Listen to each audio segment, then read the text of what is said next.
পনিরের একটা সম্পূর্ণ নিরামিষ একদম নতুন রেসিপি, নাম হলো লেবু লঙ্কা পনির।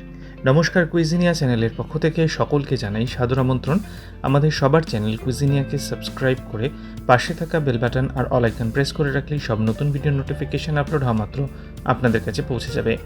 দুর্দান্ত স্বাদের পনিরের একটা ইউনিক রেসিপি, যেটা অনেকেই হয়তো খাননি, লেবু লঙ্কা পনির। গরম ভাত অথবা পোলাও যে কোনো কিছুর সাথে এটা দারুণ মানানসই। আসুন শুরু করা যাক রেসিপিটি। 200 গ্রামের একটা পনিরের স্ল্যাব আমরা এখানে নিয়েছি, আর পনিরের টুকরোগুলোকে আমরা এখানে কেটে নিচ্ছি। আমি কিন্তু এই 200 গ্রাম পনির থেকে মোটামুটিভাবে 15 টুকরো মতো করেছি। একটু বড় সাইজ করেই কিন্তু পনিরগুলোকে কেটে নেওয়া হয়েছে। ঠিক এরকমভাবে কিন্তু আমরা পনিরের সমস্ত পিসগুলোকে করে নিয়েছি। পনিরের টুকরোগুলো আমার এখানে করা হয়ে গেছে। এবার এখানে আমি একে একে দিচ্ছি 1/4 কাপ পরিমাণ টক দই।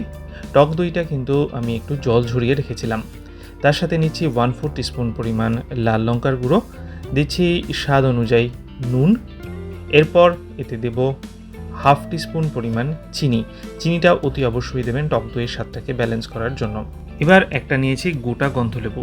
এই গন্ধলেবুটা আমরা গ্রেটারের সাহায্যে এবার গ্রেট করব, শুধু জেসটা।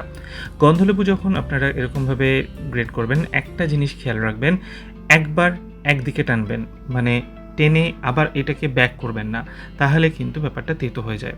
জাস্ট এরকম করেই কিন্তু একটা টানে আমরা পুরো গন্ধলেবুর জেসটাকে নিয়ে নিয়েছি, আর একটুখানি গন্ধলেবু পোর্শনের রসটা আমরা এখানে দিয়ে দিয়েছি। এবার এই সমস্ত জিনিসগুলোকে দিয়ে ভালো করে আমি এখানে মেখে নেব পনিরের টুকরোগুলোকে। পনিরটাকে ভালো করে মাখিয়ে নেওয়ার পর আমরা এটাকে 30 মিনিটের জন্য ম্যারিনেশন করতে রেখে দিচ্ছি। রান্নাটা এগিয়ে নিয়ে যাওয়ার আগে আপনাদেরকে মনে করিয়ে দিই আমার নতুন চ্যানেল গল্পের শিকালিকাল, যেখানে আমি পড়ে শোনাই বাংলা সাহিত্যের পুরনো দিনের গল্প। চ্যানেলটাকে সাবস্ক্রাইব করতে আজকের ভিডিও ডেসক্রিপশন বক্সের লিঙ্কটা প্লিজ চেক করে নেবেন। গল্পগুলো শুনে ভালো লাগলে লাইক, কমেন্ট, শেয়ার করতে ভুলবেন না যেন। রান্নাটা শুরু করা যাক। 2 টেবিল চামচ সাদা তেল গরম করে নিয়েছি। তেলটা গরম হয়ে গেলে 1/2 ইঞ্চি পরিমাণ আদা ছোট ছোট টুকরো করে চপ করে দিয়ে দিলাম। 20 থেকে 30 সেকেন্ড আদাটাকে একটু ভেজে নেব। তারপর এতে আমি দিয়ে দিচ্ছি ম্যারিনেশন থেকে পনিরগুলোকে তুলে আলাদা আলাদা করে এর মধ্যে। পনিরটাকে দিয়ে আমরা প্রথমে মিডিয়াম ফ্লেমে 1 মিনিটের জন্য একটু হালকা ভেজে নেব। পনিরটা 1 মিনিট যে ভাজবো, তারই মধ্যে আমি এখানে দিয়ে দিচ্ছি কাঁচা লঙ্কা। মোট 4খানা কাঁচা লঙ্কা এখানে আমি টুকরো করে দিয়ে দিয়েছি। দিয়ে আবারও এটাকে নেড়ে চেড়ে নিলাম। আর মিনিটখানেক পনিরটা ভাজা হয়ে যাওয়ার পর এতে আমি যে ম্যারিনেশনটা ছিল সেটা কিন্তু অ্যাড করে দিচ্ছি। ম্যারিনেশনটা দিয়েও 40 থেকে 45 সেকেন্ডের জন্য পনিরের সাথে ভালো করে মিশিয়ে নেব। এরপর এতে দিয়ে দিচ্ছি 200 ml পরিমাণ জল। যে বাটিটাতে ম্যারিনেশন করা ছিল সেই বাটিটা ধুয়েই কিন্তু আমি জলটাকে অ্যাড করলাম। এবার 6 থেকে 7 মিনিট মিডিয়াম টু হাই ফ্লেমে এটাকে কুক করে নেওয়ার পালা। আমার কুইজিনিয়ার ফেসবুক পেজটাকে আপনারা চাইলে ফলো করে নিতে পারেন।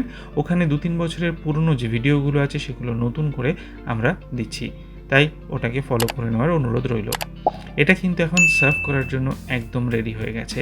তাহলে দেখলেন কত সহজে এই লেবু লঙ্কা পনির বাড়িতে বানিয়ে নেওয়া যায়। একদম ইউনিক একটা পনিরের নতুন রেসিপি।